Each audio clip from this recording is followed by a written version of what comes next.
Most students treat AI like an all-knowing oracle. You get an assignment, you open up a single chat window, and you ask it to do all the heavy lifting. But building your entire academic workflow on a single point of failure means that when the foundation cracks, the whole project comes down with it. The error happens right at the input stage. When you feed complex research queries into a tool designed for general conversation, the system is forced to guess. The result is generic reasoning, often padded with completely hallucinated sources. You make a clear trade-off. You save a few minutes by not switching tabs, but you accept a high risk of academic penalty for submitting fake information. We can call this the monolith approach, the strategy of relying entirely on one AI interface for every job. A better framework evaluates AI platforms based on their structural competencies.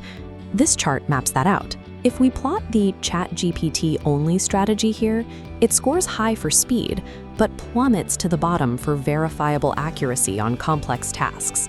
Top-performing students avoid this trap. Instead of leaning on one generalist, they construct a segmented toolkit. We are going to run a strict evaluation of the 5 core AI tools to determine exactly when they should be used and when they must be avoided. Relying on one tool is an operational liability. A multi-tool stack offers a more rigorous approach to research, allowing you to maintain speed without sacrificing the accuracy of your work. This comparison matrix maps specific academic tasks to their optimal AI tool. We start with the first layer of any academic project, fact-finding. Look at the top row for Perplexity. The core input scenario here is querying it for objective historical data. For example, asking it to list the specific causes of climate change. The tool performs real-time web scraping. It delivers answers accompanied by clickable inline citations pointing directly to the original sources. The trade-off with Perplexity is straightforward. It provides verifiable facts, but it lacks the conversational flexibility you would want for creative brainstorming. Once you have your facts, you move to the second phase of academic work, processing dense information for deep comprehension. For this phase, we look to the second row and use Claude. The specific input scenario for Claude involves feeding it massive documents, like a full course syllabus or a dense historical timeline covering World War II. The trade-off here is that Claude generates highly structured notes from those large inputs, but it lacks the native web ecosystem to pull live, real-time data to update them. Separating fact-finding in Perplexity from deep reasoning in Claude significantly lowers the risk of hallucinations, as each tool operates within its specific structural strength. Returning to our matrix, the third row highlights Gemini, which we deploy for tasks requiring real-time problem-solving or visual data extraction. The ideal input scenario for Gemini is uploading a photo of a math equation directly, or asking it a hyper-local query about your specific school. While it excels at quick, multimodal problem-solving, Gemini is less effective at structuring rigorous, long-form academic essays compared to dedicated text engines. When you reach the final output phase of an assignment, visual presentation, Canva AI handles the formatting. You simply prompt the system with your text, and it automatically generates a complete 10-slide deck structure. This bypasses the need for design skills. However, the generated layouts tend to be generic, meaning you will need to apply manual refinement to get a polished final look. Finally, we reintroduce the most famous tool, carefully labeling ChatGPT strictly as the generalist.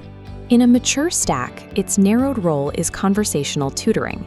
You use it to simplify basic concepts, like asking it to explain photosynthesis in plain language. The trade-off of using a generalist tool is that it is often outclassed by specialized platforms the moment your assignment requires deep context or verified academic sourcing. Understanding the specific weaknesses of each tool means you are no longer at the mercy of a single algorithm's limitations. This sequential workflow uses a specific order of tools to ensure that the output of one serves as a high-quality foundation for the next. The first operational step is gathering raw, factual data. You start with Perplexity to secure your sources. Next, you split the research. You can route a confusing concept to ChatGPT for simplification, while sending the main bulk of the data to Claude to synthesize deep notes. If your project requires specialized elements, you take a detour. Route visual or math data through Gemini, and push your final text into Canva AI for presentation formatting. For the time-poor optimizer, The extra seconds spent switching tabs prevents the much larger time sink of manually correcting a hallucinated draft later. For the cautious academic who prioritizes absolute verifiability over workflow speed, you can strip your stack down exclusively to Perplexity and Claude. There is a strict constraint here, regardless of how specialized your stack is. You cannot afford blind trust. You still have to verify the AI's output against actual domain knowledge. Failing to do that verification step leads directly to submitting factually flawed material, which destroys your academic credibility.